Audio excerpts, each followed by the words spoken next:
كشفت دراسة صادرة عن هيئة المساحة الجيولوجية والثروة المعدنية إن الاحتياطي الخام للذهب في اليمن يوجد في 27 موقعا للذهب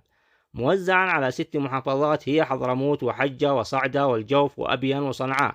بالإضافة إلى تمعدن الذهب في محافظات إب وتعز وعمران وذمار.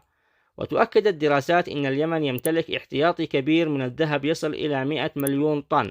حيث قدرت التقديرات الأولية أن الاحتياطي العام للذهب في وادي مدن محافظة حضرموت يصل إلى 678 ألف طن،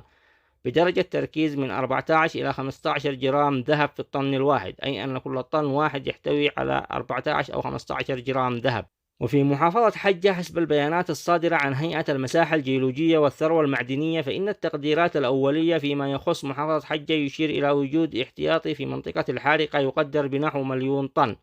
بمحتوى يتراوح بين 1 إلى 1.65 جرام لكل طن.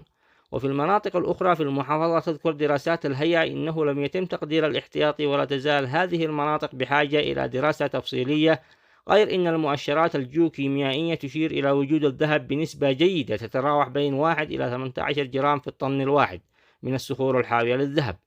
أما في محافظة صعدة فيوجد الذهب في منطقة الفيض ووادي مروان ووادي العرض وحيدان ووادي النشور والمحفر.